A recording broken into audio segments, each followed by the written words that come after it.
नमस्कार बच्चों, कैसे हैं आप सभी। मेरा नाम है हिमांशु श्रीवास्तव और आज मैं आपके साथ क्लास 12th की जर्नी शुरू करने जा रहा हूं। क्लास 12th की इकोनॉमिक्स की जर्नी में मैं आपके साथ रहूंगा। इसी चैनल के ऊपर हमारे साथ जुड़े रहिएगा, लाइक करते रहिएगा, सब्सक्राइब करते रहिएगा और देखिएगा, देखते देखते ही पूरा का पूरा आपका सिलेबस हमारे साथ जल्द से जल्द कंप्लीट हो जाएगा। अब अगर मैं आपके सिलेबस की बात करूं बच्चों, तो आपका जो सिलेबस है वो है इंडियन इकोनॉमिक डेवलपमेंट और साथ के साथ मैक्रो इकोनॉमिक। तो देखिए, हर टीचर का अपना एक पढ़ाने का तरीका होता है। पर्सनली मुझे इंडियन इकोनॉमिक डेवलपमेंट पढ़ाने में थोड़ा ज़्यादा समय लग जाता है। इसीलिए मैंने सोचा कि क्यों ना पहले मैं आपके साथ इंडियन इकोनॉमिक डेवलपमेंट कंप्लीट करूं और उसके बाद मैं आपके साथ मैक्रो इकोनॉमिक्स कंप्लीट करूं। तो हमारी जर्नी में पहले बच्चों हम इंडियन इकोनॉमिक डेवलपमेंट को कंप्लीट करेंगे और उसके बाद फिर हम मैक्रो इकोनॉमिक्स वाला पोर्शन स्टार्ट करेंगे। लेकिन अगर मुझे बीच में ऐसा लगा, मेरे पास ज़्यादा टाइम बचा, तो हम बीच में ही आपका जो मैक्रो इकोनॉमिक्स है उसको भी स्टार्ट कर लेंगे। अब हम इंडियन इकोनॉमिक डेवलपमेंट शुरू करने जा रहे हैं, तो यहाँ पर जो मेरा फोकस है, जो मेरे नोट्स हैं, वो थोड़े बहुत हो सकता है मैंने इधर उधर से बनाए हो, लेकिन जो मेरा मेन फोकस है इंडियन इकोनॉमिक डेवलपमेंट के अंदर वो है एनसीईआरटी। तो आप अपने साथ एनसीईआरटी की बुक रख सकते हैं मेरी क्लासेस को देखते वक्त। तो इंडियन इकोनॉमिक डेवलपमेंट को स्टार्ट करने से पहले मैं आपको बता दूं कि ये वैसे तो बड़ा आसान लगता है, लेकिन इसमें बहुत सारी चीजें हैं जो हमें याद रखनी पड़ती है। तो आप भी मेरे साथ अगर फोकस के साथ सुनेंगे, समझेंगे, तो पूरी कहानी की तरह आपको भी सारी बातें समझ में आने लगेगी। और एक बार कहानी अगर आपके दिमाग में फिट हो गई तो आप अपना आंसर खुद से फ्रेम कर पाएंगे, आपको रटने की भी जरूरत नहीं पड़ेगी। तो आइए शुरू करते हैं।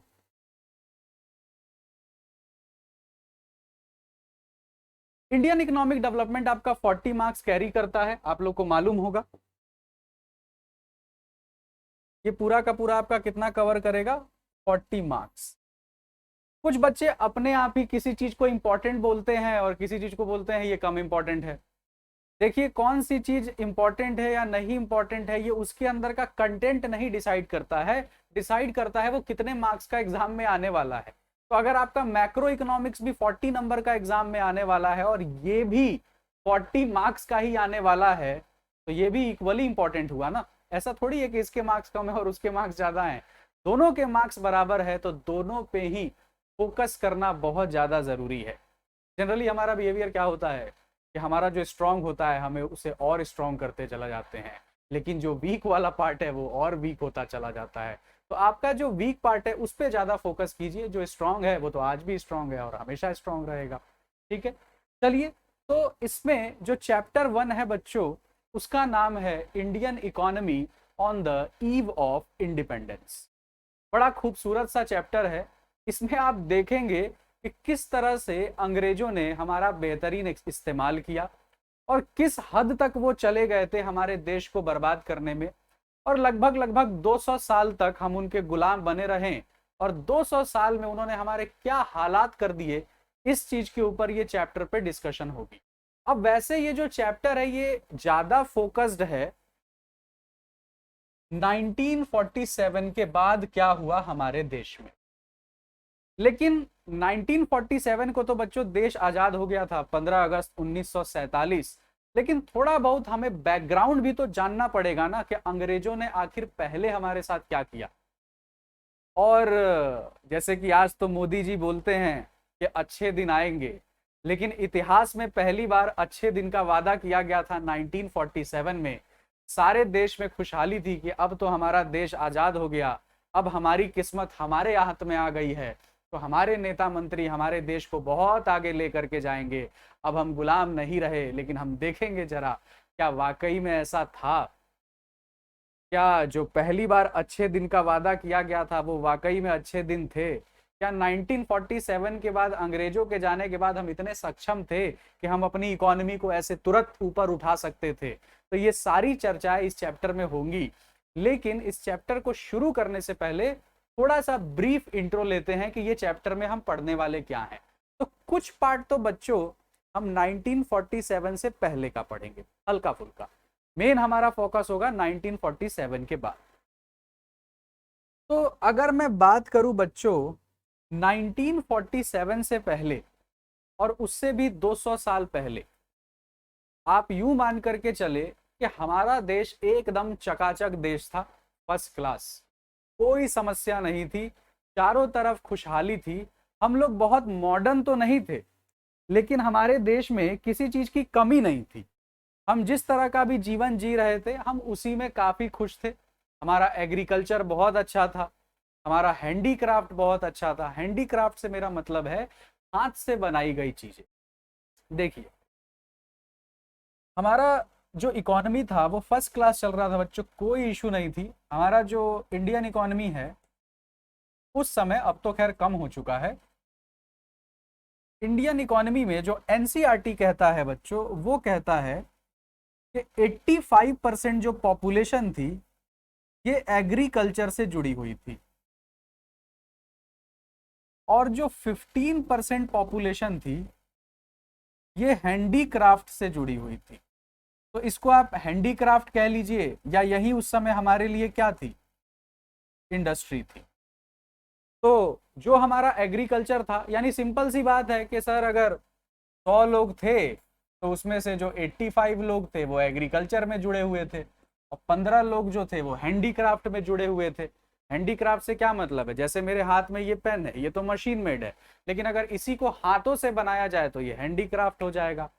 और आप यकीन मानिए, एग्रीकल्चर के लिए तो हम पूरी दुनिया में फेमस थे ही। अरे खुद ही सोच के देखो यार, हमारे देश में इतना सब कुछ था कि अंग्रेज छोड़ के जाने का नाम नहीं ले रहे थे। तो कहने को तो कहा जा रहा है कि देश में बस खेती थी, लेकिन खेती को क्या आप मजाक समझ रहे हैं? एग्रीकल्चर ना हो बच्चों तो पेट कैसे भरेगा? आज हर जगह इंडस्ट्रियल डेवलपमेंट होते जा रही है, जमीनें खत्म होते जा रही है, तो आप देख सकते हैं अनाज का प्राइस कहां से कहां पहुंच गया।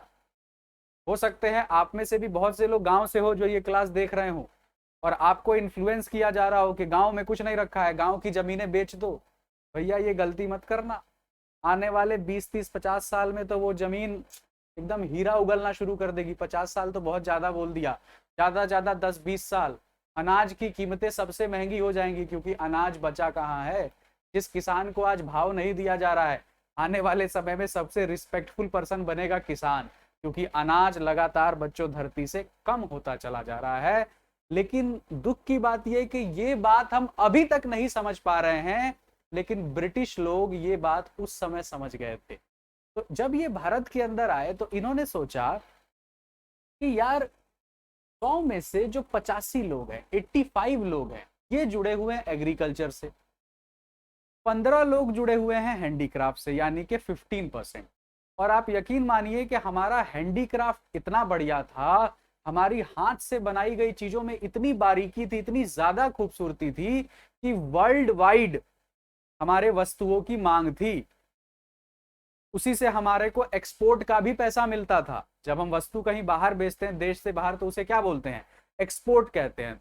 तो जब हम एक्सपोर्ट करते थे तो हम फॉरेन करेंसी अर्न करते थे, तो हमारा देश बहुत पैसा कमा रहा था। एग्रीकल्चर तो अच्छा था ही, बट नजर लग गई किसकी बच्चों, अंग्रेजों की। अब देखो, जब अंग्रेजों की नजर लगी, अंग्रेज हमारे पास आए, तो उन्होंने कहा कि एक काम करो, पहले टारगेट करो एग्रीकल्चर को, लोगों को मत टारगेट करो, लोग जिस चीज से जुड़े हैं उसको टारगेट करो। वो चीज मिल जाएगी तो लोग तो अपने आप मिल जाएंगे। तो इन्होंने पहला टारगेट किया एग्रीकल्चर। ये इस बात को जानते थे कि अगर मैंने एग्रीकल्चर कमांड कर लिया तो 85% लोग तो ऐसे ही कमांड में आ जाएंगे, और फिर उसके बाद जो बचा हुआ 15% है उसको भी दबोच लेंगे, उसको भी अपने अंडर कर लेंगे।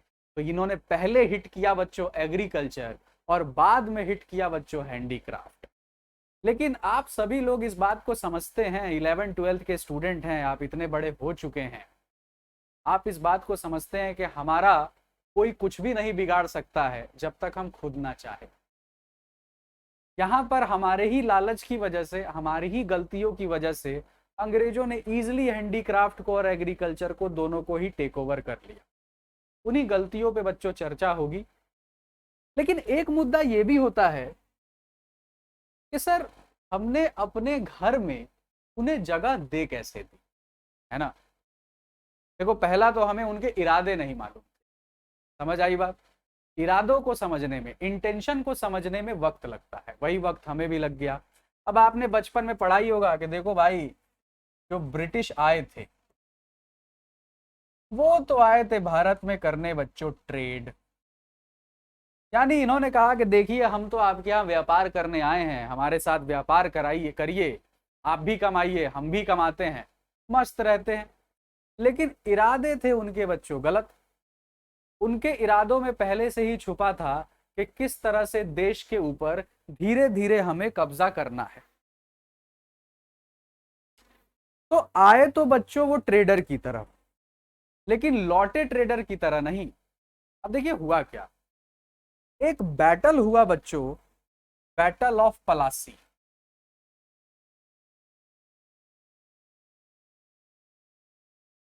अभी बैटल ऑफ पलासी पे भी बात करेंगे। Battle of Plassey first battle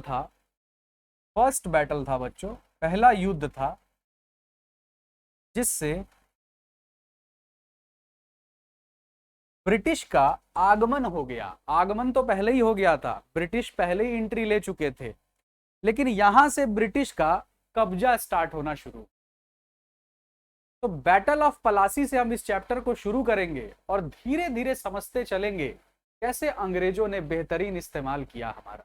तो आइए let's start from battle of Plassey. Brief में देखो, बैटल ऑफ पलासी आपके सिलेबस में थोड़ी है, तो हम बैटल ऑफ पलासी को ब्रीफ में बस जान लेंगे कि थोड़ा बैकग्राउंड हमें पता चल जाए तो चैप्टर समझने में आसानी हो। भाई मन में विचार आ सकता है ना कि वो आए कैसे, है ना। तो देखो बैटल ऑफ पलासी ये कब हुआ बच्चों, 23 जून 1757। Robert Clive East India company army defeated a large force of the nawab of Bengal. Plassey का जो एरिया था बच्चों, वो बंगाल में सिचुएटेड एक गांव की तरह एक एरिया था। उसी में पहला अटैक हुआ रॉबर्ट क्लाइव के द्वारा, जो ईस्ट इंडिया कंपनी से जुड़े हुए थे, और नवाब ऑफ बंगाल के बीच में ये पहला बैटल हुआ। Victory brought the company new wealth, यानी कि जो ईस्ट इंडिया कंपनी थी वो जीत गई किससे, नवाब ऑफ बंगाल से। और यहां से टेरिटोरियल एक्सपेंशन स्टार्ट हुआ, यानी कि अब व्यापार बंद हुआ और यहां से कब्जे शुरू हो गए, है ना बच्चों। मतलब अब वो ट्रेडर नहीं रह गए थे, अब वो धीरे धीरे कॉलोनी में कन्वर्ट हो रहे थे, यानी कि कब्जा करना उन्होंने शुरू कर दिया था। फिर देखिए Plassey has often been cited as the beginning, मतलब शुरुआत कहां से हुई बच्चों, बैटल ऑफ पलासी से। Plassey has been often cited as the beginning of British rule in India.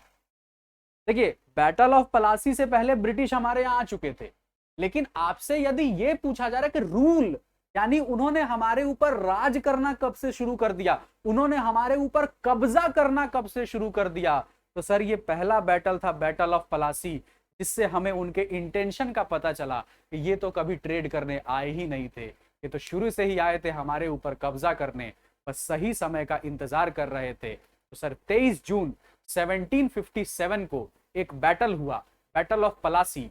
Palasi कहां है सर, पलासी सिचुएटेड है बंगाल के एक एरिया में, जहां पर रॉबर्ट क्लीव और नवाब ऑफ बंगाल के बीच में युद्ध होता है।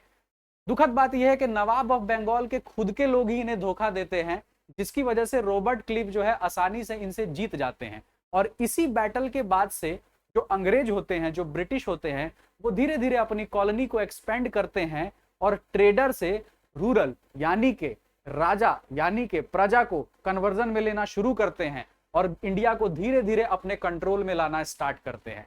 इसीलिए बच्चों याद रखना कि पलासी वो पहला युद्ध था जिसने भारत को घुटने टेकने पे मजबूर किया अंग्रेजों के सामने। थोड़ा सा बैकग्राउंड देख लेते हैं। The Battle of Plassey fought in 1757. After this battle, the hold of East India Company became tight. अब यहाँ से जो ईस्ट इंडिया कंपनी थी उन्होंने हमें कंट्रोल करना स्टार्ट कर दिया, क्योंकि अब वो कंपनी से रूलर में कन्वर्ट होते जा रहे थे। Later on after the revolution of 1857 एक और बैटल हुआ बच्चों 1857 में, जिसको कहते हैं battle of Buxar. The rule of India was transferred from East India company to the British crown. 1857 में जो बैटल ऑफ बक्सर हुआ बच्चों, उसके बाद से अब कंपनी का कॉन्सेप्ट पूरी तरह से खत्म हो गया, यानी ईस्ट इंडिया कंपनी का कॉन्सेप्ट पूरी तरह से खत्म हो गया और ये कन्वर्ट हो गया किसमें बच्चों, ब्रिटिश क्राउन में। यानी उन्होंने 100% कंट्रोल भारत के ऊपर ले लिया 1857 के बाद से। और कब तक इन्होंने कंट्रोल अपने हाथ में रखा बच्चों? England continue to rule till 14 अगस्त 1947। ये तो है बच्चों बैकग्राउंड कि अंग्रेज हमारे देश में घुसने में सफल कैसे हुए, हमें गुलाम बनाने में सफल कैसे हुए। तो इसके अंदर हमने क्या पढ़ा बच्चों, एक बार हम रिव्यू करते हैं। सर देखो, देश फर्स्ट क्लास था, देश को कोई समस्या नहीं थी, खाते पीते मस्त जिंदगी कट रही थी। बट जब जिंदगी मस्त कटती है तो लोगों की नजर भी बहुत लगती है सर। तो नजर लगी हमें अंग्रेजों की, अंग्रेजों ने देखा हमारा धन और पहुंच गए हमारे देश। हमारे देश जब पहुंचे तो उन्होंने कहा कि हम तो भैया ट्रेडर हैं, हम तो आए हैं आपके साथ व्यापार करने, हम आए हैं आपकी उन्नति तरक्की कराने, उसी में थोड़ा बहुत भला हमारा भी हो जाएगा, लेकिन हमारा जो इंटेंशन है वो आपका भला करना है। मैंने कहा अच्छा ठीक है भैया, स्वागत है आपका। हमारे यहाँ तो कहा भी जाता है बच्चों, अतिथि देवो भव। तो हमें लगा अतिथि हैं, हमने उनका स्वागत किया, लेकिन अतिथि के इंटेंशन हमें नहीं पता थे, विजिटर के इंटेंशन हमें नहीं पता थे। तो वो धीरे धीरे इंतजार कर ही रहे थे कि कोई ऐसा मौका मिले कि हम कब्जा करें। तो मौका कहां से मिला बच्चों? बैटल ऑफ पलासी से। बैटल ऑफ पलासी कब हुआ बच्चों? 23 जून 1757 को। बैटल कहां पे हुआ? बंगाल के पलासी में। क्या हुआ उसमें? रॉबर्ट क्लिव साहब ने हरा दिया नवाब ऑफ बंगाल को और कंट्रोल ले लिया अपने हाथ में। और बैटल ऑफ पलासी को बोला गया कि वहां से फर्स्ट कंट्रोल शुरू हुआ। लेकिन याद ये रखना है बच्चों के बैटल ऑफ पलासी से 100% इंडिया का कंट्रोल उनके हाथ में नहीं गया था, वहां से शुरुआत हो गई, वहां से उनके इरादे पता चल गए। लेकिन जो 1857 में बैटल हुआ, बैटल ऑफ बक्सर, उसके बाद से बच्चों जो कंपनी थी, अब कंपनी नहीं रह गई थी, ब्रिटिश क्राउन में कन्वर्ट हो गई थी। यानी अब वो हमारे देश पे शासन करना शुरू कर चुके थे और हम उनके गुलाम बन चुके थे। और कब तक रहे गुलाम? 14 अगस्त 1947। अब जो ब्रिटिश लोग आए थे, इनका अल्टीमेटली पर्पस क्या था? हमारे देश में घुस गए तो इनका पर्पस था क्या?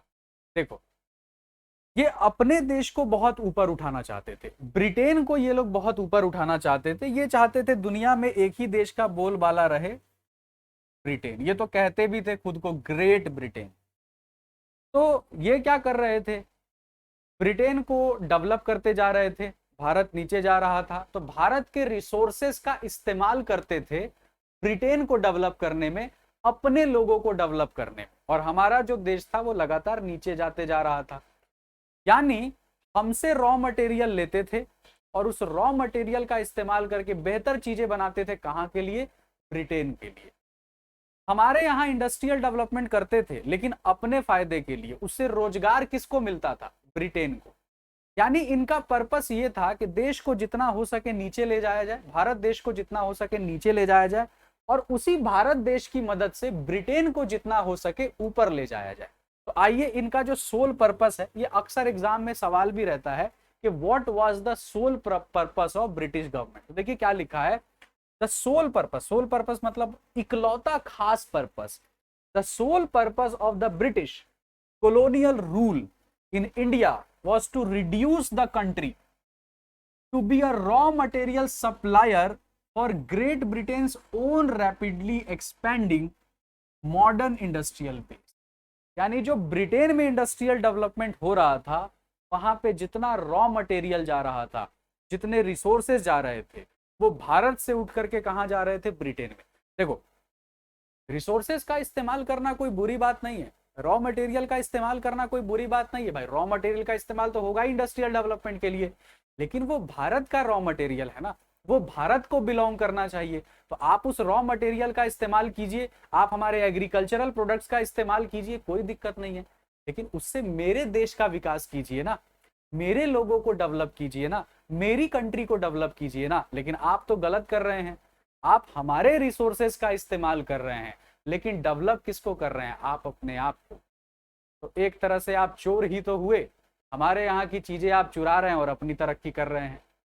भाई मेरे घर में फर्स्ट क्लास एसी लगा था, तुम खोल करके ले गए, अब तुम उस एसी की हवा खा रहे हो, ये क्या बात हुई भैया? यानी कहने का मतलब है कि उनका यही पर्पस था कि वो हमारे यहाँ से रॉ मटेरियल ले जाएं, पर डेवलपमेंट करे वो अपनी। तुम रॉ मटेरियल लेते, हमारी ही डेवलपमेंट करते, हमें कोई प्रॉब्लम नहीं थी। समझ आई बात? तो यही इनका पर्पस था। अब जरा ये भी जान लेते हैं कि जब तक ब्रिटिश हमारे यहाँ नहीं आए थे तो हमारा देश कैसा था। देखो मैंने क्लास के इंट्रोडक्शन में ही तुम लोग को बताया कि फर्स्ट क्लास देश था, कोई दिक्कत नहीं थी, प्रॉस्परस इकोनॉमी थी, दबा के एग्रीकल्चर था, मस्त जिंदगी चल रही थी, हैंडीक्राफ्ट इंडस्ट्री भी फर्स्ट क्लास थी, पूरे देश में हमारा सेल था, कोई भी परेशानी नहीं थी। बट इनकी नजर लग गई यार, नजर लग गई बच्चों। जैसे आप तरक्की करोगे तो आपके रिश्तेदारों की नजर आपको लगेगी। रिश्तेदार कौन होते हैं बच्चों? रिश्तेदार वो प्रजाति होती है जिसको आप अपनी जिंदगी से एलिमिनेट नहीं कर सकते हैं, बस इग्नोर कर सकते हैं। रिश्तेदार वो प्रजाति है बच्चों जो 2 बजे के वक्त आपके घर आती है, इस समय भरी दोपहर होती है और सोने का वक्त हुआ होता है, और 2-2:30 बजे की धूप में आपकी माता श्री आपको दौड़ा देती है उनके लिए समोसा लाने के लिए। रिश्तेदार वो प्रजाति है, वो वही समोसा खाते खाते जो आप धूप में लेकर के आए हो, आप ही की बेइज्जती कर रही होती है, और आप एक कोने में खड़े खड़े इंतजार कर रहे होते हो कि एक समोसा छोड़ देते तो मैं भी खा लेता। लेकिन रिश्तेदार ऐसा नहीं करते। रिश्तेदारों को इग्नोर करना सीखिए बच्चों, नहीं तो ये आपकी ज़िंदगी बर्बाद कर देंगे। चलिए वापस आते हैं कि ब्रिटिश ने आने से पहले हमारे देश के क्या हालात थे। इट इज़ लाइक रिश्तेदारों के हमारे जीवन में आने से पहले क्या हालात थे। समझ ही रहे होगे, मैं भी रिश्तेदारों से बहुत प्रताड़ित हूँ, तभी तुम्हारे साथ ये दुख शेयर किया। India had an independent economy. भाई ब्रिटिश जब थे ही नहीं तो हम इंडिपेंडेंट ही तो थे, आज़ादी तो थे। Before the advent of the British rule. Advent का मतलब क्या है बच्चों? आगमन। किसका आगमन? बेकार ब्रिटिश लोगों का। फिर देखिए, though agriculture was the main source of livelihood for most people, yet the country economy was characterize by various kind of manufacturing activities. मतलब कहने का मतलब है कि नो डाउट हम मोर फोकस्ड तो एग्रीकल्चर की तरफ ही थे, लेकिन मैन्युफैक्चरिंग एक्टिविटीज से भी जुड़े हुए थे। और मैन्युफैक्चर क्या करते थे सर? हैंडीक्राफ्ट। हैंडीक्राफ्ट यानी कि सर हाथ से बनाई गई वस्तुएं गजब की बनाते थे। अगर आप लोग गांव से बिलोंग करते हो, जैसे मैं तो गांव का आदमी हूं, तो आप देखोगे कि वहां पर एग्रीकल्चरल वाली चीज़ों को इस्तेमाल करके बड़ी अलग अलग तरीके की चीज़ें गांव के लोग बना देते हैं जो हमसे नहीं बनेगा। जो वो लोग मज़े से यूं ही बना देते हैं, वही आज हैंडीक्राफ्ट के नाम पे दिल्ली में दुनिया भर की कीमतों पे बिकती है। तो सोचिए, हैंडीक्राफ्ट आज से कई साल पहले इतना पीछे चला गया, लेकिन फिर भी हमारे देश के लोग इतने काबिल हैं, तो उस समय कितने काबिल रहे होंगे। लेकिन काबिलियत पे तो नज़र लग गई। किसकी नज़र लग गई? ब्रिटिश लोगों की। India was particularly well known for its handicraft. देखो आ गया कि नहीं? It's handicraft industry in the field of cotton, silk, textile, metal and precious stone work. तो वैसे तो देखो बहुत सारी चीजें हम करते थे, लेकिन जो हम मेनली किधर फोकस थे? कॉटन के ऊपर, सिल्क टेक्सटाइल के ऊपर, मेटल के ऊपर, प्रीशियस स्टोन के ऊपर। इन सब चीजों में हम ज्यादा बेहतर थे, इनकी सप्लाई हम ज्यादा करते थे। These products enjoyed a worldwide market based on the reputation of the fine quality material used and the high standard craftsmanship। craftsmanship क्या होता है बच्चों? हाथों की बारीकी, हाथों की कला। जैसे हो सकता है कि आपकी मदर कुछ बनाती हो और वैसी रेसिपी उनके जैसी कोई नहीं बना पाता हो, तो ये उनके हाथों का ही तो कमाल है। जैसे मैं भी अपनी मदर को कभी कभी कोई रेसिपी बनाते देखता हूँ, तो मैं बड़े ध्यान से देखता हूँ कि ये क्या क्या कर रही है, और मैं देखता रहता हूँ देखता रहता हूँ देखता रहता हूँ, और फिर मैं कहता हूँ अब मैं ट्राई करता हूँ। मैं भी सेम प्रोसीजर से बनाता हूँ, लेकिन वैसा तो छोड़िए, उसके आसपास भी नहीं पहुंच पाता हूँ। यानी कि बच्चों रिसोर्सेज तो मुझे सेम मिले थे, वही कढ़ाई मिला, वही बर्तन मिला, वही गैस मिला, वही मसाले मिले, वही चूल्हा मिला, स्वाद बदल गया। तो लोग क्या बोलते हैं? हाथ हाथ का फर्क है। वही हाथ हाथ का फर्क क्या है, क्राफ्टमैनशिप। भारत के लोगों के हाथों में जो कला थी वो पूरे देश में किसी के हाथ में नहीं थी। और जिस क्वालिटी का हैंडमेड सामान हम लोग बनाते थे कोई नहीं बना पाता था। इसकी वजह से, फाइन क्वालिटी की वजह से, और इवन जो हम रॉ मटेरियल इस्तेमाल करते थे वो भी बहुत हाई स्टैंडर्ड का होता था। तो एक्सट्रीमली क्वालिटी प्रोडक्ट हम बना रहे थे, तो पूरी दुनिया हमसे मांग रही थी कि हमें भी दे दो, हमें भी दे दो। तो हम बहुत अच्छी क्वालिटी की चीजें एक्सपोर्ट कर रहे थे और एक्सपोर्ट सरप्लस अर्न कर रहे थे, यानी फॉरेन करेंसी अर्न कर रहे थे। और हम बदले में क्या बोलते थे, बदले में पैसा वैसा नहीं मांगते थे, बदले में मांगते थे सोना चांदी, ऐसी चीजें हमें दे दो, हमें पैसा वैसा नहीं चाहिए। तभी तो भारत सोने की चिड़िया थी, और इस पे भी किसकी नजर लग गई, ब्रिटिश लोगों की नजर लग गई। आइए इस पैराग्राफ को दोबारा पढ़ते हैं। These products enjoyed world wide market. भाई जो हम बनाते थे पूरी दुनिया उसे मांग रही थी कि हमें दे दो भाई, हमें दे दो, बेस्ड ऑन द रेपुटेशन। और क्यों मांग रही थी, क्योंकि सर हम जो फाइन क्वालिटी मटेरियल यूज करते थे और जो हाई स्टैंडर्ड का सामान बनाते थे, और जो हमारे यहाँ के लोगों की जो हाथों की कला थी वो पूरी दुनिया में किसी के पास नहीं थी। स्वाभाविक था उन्हें हमसे मांगना ही था। हम भी कहते थे कोई नहीं यार, ले जाओ, तुम भी क्या याद रखोगे। तो देख रहे हो ब्रिटिश लोगों के आने से पहले देश कितना बढ़िया था, कहीं कोई दिक्कत नहीं थी। लेकिन दिक्कत हो गई। क्यों दिक्कत हो गई, क्योंकि नजर लग गई किसकी, बच्चों, ब्रिटिश लोगों। अब आप लोगों को चैप्टर का बैकग्राउंड पूरा समझ में आ गया कि ब्रिटिश लोगों के आने से पहले हमारे देश के हालात कैसे थे। बहुत अच्छे थे, लेकिन नजर लग गई किसकी बच्चों, ब्रिटिश लोगों। तो आइए अब शुरू करते हैं यहां से तांडव। क्या तांडव, भारत की बर्बादी का। जो किसने बर्बाद किया, इन ब्रिटिश लोगों ने बर्बाद किया, अच्छी खासी जिंदगी तबाह कर दी। लेकिन इसमें गलती बच्चों किसकी थी ज्यादा, हमारी खुद की थी, उनकी नहीं थी। जब तक आप दरवाजा नहीं खोलोगे कोई घर के अंदर आएगा कैसे, जब तक आप किसी को इनवाइट नहीं करोगे आपके घर में आएगा कैसे। आपने खुद ही अपने अपने तौर तरीकों से उनको इनवाइट किया, आपने उनकी तरह बनने का प्रयास किया, और सबसे गलत बात, गलत लोगों पे विश्वास किया। नतीजा क्या मिला बच्चों, 200 साल तक गुलाम बने। आइए उन्होंने क्या क्या किया जरा पढ़ करके सीखते हैं। ये देखो भैया, इकोनॉमिक पॉलिसीज। इकोनॉमिक पॉलिसीज क्या होती हैं, जो देश की इकोनॉमी को बढ़ाने के लिए बनाई जाए। लेकिन यहाँ जो इकोनॉमिक पॉलिसी बन रही थी वो बना कौन रहे थे, वो तो भाई अंग्रेज बना रहे थे। अंग्रेज बना रहे थे कहाँ की पॉलिसी, भारत की इकोनॉमिक पॉलिसी। अरे भाई तुम अपने यहाँ की बनाओ ना, तुम अपने ब्रिटेन का बनाओ ना। वो कहाँ की इकोनॉमिक पॉलिसी बना रहे थे, भारत की। तो क्या भारत के लिए बना रहे होंगे, बन तो भारत में रही थी, दिखाया तो भारत में जा रहा था, लेकिन वो इकोनॉमिक पॉलिसी ऐसी थी जो भारत की इकोनॉमी के डेवलपमेंट के लिए नहीं बनती थी, ब्रिटिश के खुद के डेवलपमेंट के लिए बनती थी। देखो क्या लिखा है, the economic policy persuaded by colonial government. Colonial government यानी कौन सी government, British government in India were concerned more with the protection and promotion of the economic interest of their home country. Home country कौन था उनका बच्चों, Britain.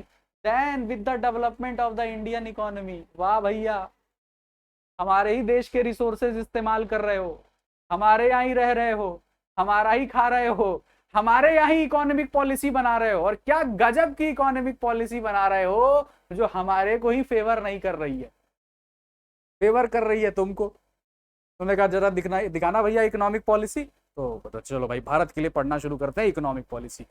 पहली line क्या लिखी है, भारत का सारा रॉ मटेरियल ब्रिटेन को जाएगा। अच्छा, कहीं दूसरी लाइन में लिखा होगा भारत के बारे में, हाँ, ब्रिटेन से सामान बनेगा, भारत में ज्यादा दामों पे बेचा जाएगा। अरे भैया ये कैसी इकोनॉमिक पॉलिसी है। चलो तीसरा देखो, हैंडीक्राफ्ट इंडस्ट्रीज बंद होंगी, मशीनें आएंगी। अरे इसमें भारत का डेवलपमेंट का तो कुछ है ही नहीं। हाँ जी, कुछ भी नहीं है। जो भी इकोनॉमिक पॉलिसीज बन रही थी वो किसके लिए बन रही थी, ब्रिटेन के खुद के प्रोटेक्शन के लिए, उनके खुद की होम कंट्री को डेवलपमेंट कर लिए, हमारे लिए वो कुछ भी नहीं सोच रहे थे। फिर देखो, such policies brought about a fundamental change in the structure of the Indian economy. अब इससे क्या हुआ बच्चों, एक ऐसा फंडामेंटल चेंज आया जिससे क्या हुआ कि भारत बस एक रॉ मटेरियल सप्लायर बन के रह गया। किसका? ब्रिटिश गवर्नमेंट का। हमारे से ही रॉ मटेरियल लेते थे, वस्तुएं ब्रिटेन में बनाते थे और हम ही को महंगे दामों पे बेच देते थे। मतलब ऐसे समझ लो कि पहले उन्होंने क्या किया, धीरे धीरे हमारी हैंडीक्राफ्ट इंडस्ट्री को अफेक्ट करना शुरू किया। कैसे अफेक्ट करना शुरू किया भाई? उन्होंने दिमाग लगाया। देखो, कभी भी इंसान और मशीन में लड़ाई होगी तो इंसान तो जीतेगा नहीं। तो मशीनों से जो प्रोडक्ट बन रहे थे, एक तो वो कम कॉस्ट में बन रहे थे, कम टाइम में बन रहे थे, कम रिसोर्सेज में बन रहे थे, और ज्यादा फाइन दिखते थे क्योंकि वो मशीन की कटिंग होती थी। तो उन्होंने क्या किया कि भारत में वही चीजें सस्ते में देने लग गए। तो हमारे भारत के भी लोगों ने सोचा कि देखो, ये तो ब्रिटिश प्रोडक्ट है, हम भी इनके प्रोडक्ट को इस्तेमाल करेंगे, हम भी ब्रिटिश लोगों की तरह हो जाएंगे, हम भी गोरा बनना चाहते हैं भाई। जिसकी वजह से क्या हुआ, हमारे यहाँ के खुद के जो लोग सामान बना रहे थे, हमने उन्हीं की वस्तुएं खरीदना बंद कर दिया और हम ब्रिटिश प्रोडक्ट खरीदने लग गए। लेकिन जो ब्रिटिश प्रोडक्ट हमें बना करके दे रहे थे, वो बना कैसे रहे थे? हमारे इंडियन रॉ मटेरियल का इस्तेमाल कर रहे थे और उसी रॉ मटेरियल को लेके ब्रिटेन में जाते थे, वहां से वस्तुएं बनाते थे और हम ही को ज्यादा दामों पे दे देते थे। और हमें लगता था कि भाई हमें तो बहुत अच्छी चीज मिल गई। अरे हमारा साक्षात इस्तेमाल हो रहा था भाई। देखो क्या लिखा है, transforming the country into supplier of raw material and consumer of finished industrial product from Britain. मतलब जो चीज हमारे यहाँ खुद बन रही थी, हम उसका इस्तेमाल नहीं कर रहे हैं। और आप कहीं ना कहीं यकीन मानिए, आज भी ये चीज खत्म नहीं हुई है। आज भी आप सुनेंगे कि लोगों में इंपोर्टेड प्रोडक्ट का अलग ही क्रेज है। कोई भी सामान खरीदते हैं ना, कहते हैं इंपोर्टेड है, इंडियन नहीं है। और इतना मुस्कुरा करके बोलते हैं कि वो कहना चाहते हैं कि इंडियन प्रोडक्ट बेकार होता है। तो ये बताओ बच्चों, इतनी तरक्की के बाद भी अगर इंसान आज भी इंडियन प्रोडक्ट को बेकार मान रहा है, तो उस समय के हालात आप सोच लीजिए। अंग्रेजों को कोई खास मेहनत करनी पड़ी होगी, बड़ी आसानी से उनका machine made product, imported product Bharat में छा गया होगा। जिसकी वजह से दिक्कत क्या हुई बच्चों, हमारा खुद का जो हैंडीक्राफ्ट इंडस्ट्री था वो बर्बाद होने लग गया। अभी तो हैंडीक्राफ्ट पे अलग से पूरा टॉपिक आएगा, अभी तो खाली इंट्रो दे रहा हूँ। इंट्रो में ही सोचो ब्रिटिश ने ये हालत कर दिया, पूरे चैप्टर में ना जाने क्या क्या करने वाले हैं। आइए देखते हैं। तो देखो, पिछली स्लाइड अगर तुम देखो तो कितनी खूबसूरत स्लाइड है। ब्रिटिश नहीं थे तो कितना अच्छा था सब कुछ। अगली स्लाइड देखो, ब्रिटिश आए, क्या हालत कर दी। एक स्लाइड ने बच्चों जिंदगी बदल दी। चलिए आगे बढ़ते हैं। अब देखिए, द कॉलोनियल गवर्नमेंट। जहां भी बच्चों कॉलोनियल गवर्नमेंट लिखा हो, आपको समझ जाना है कि ये बात हो रही है British government. The colonial government never made any sincere attempt to estimate India's national and per capita income.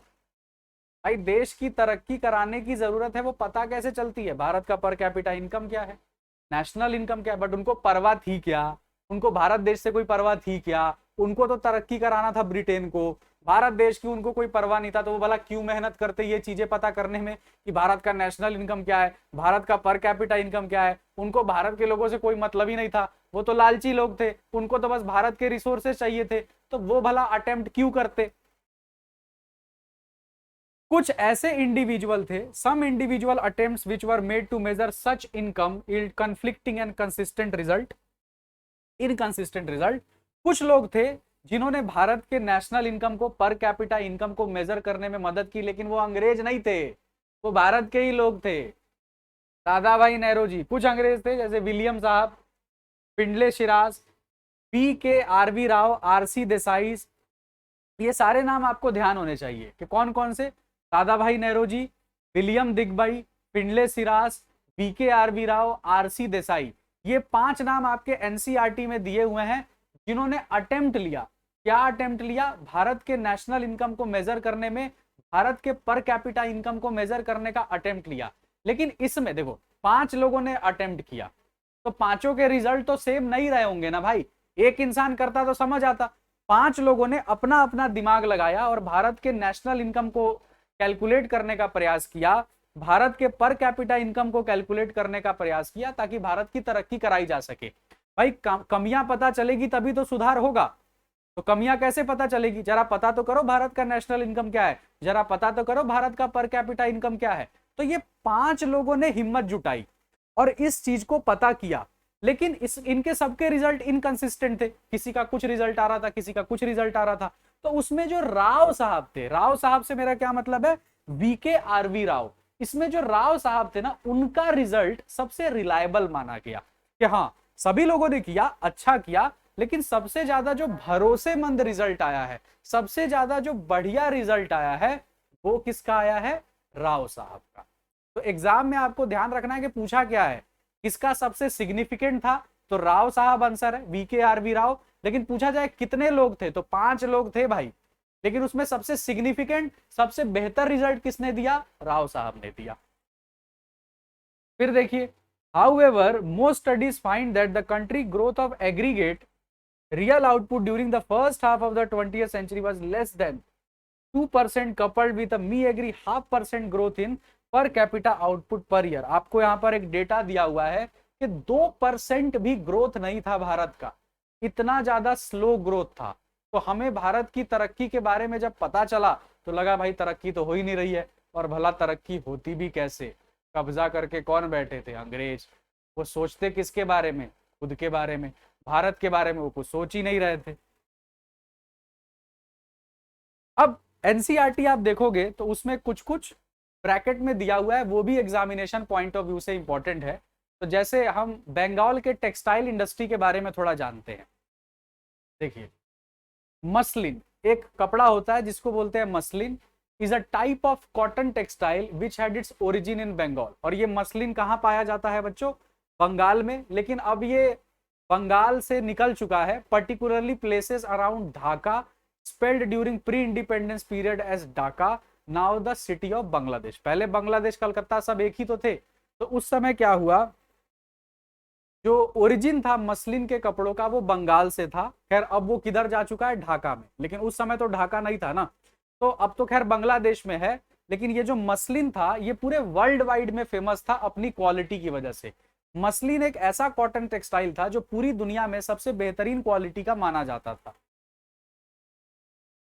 Dhakai muslin यानी वो मसलिन जो ढाका में पाई जाती थी, had gained world wide fame as an exquisite type of cotton textile। The finest variety of muslin was called मलमल। आपने गाना भी सुना होगा, मलमल का है कपड़ा मेरा, कुछ ऐसे सलवार करके गाना भी है।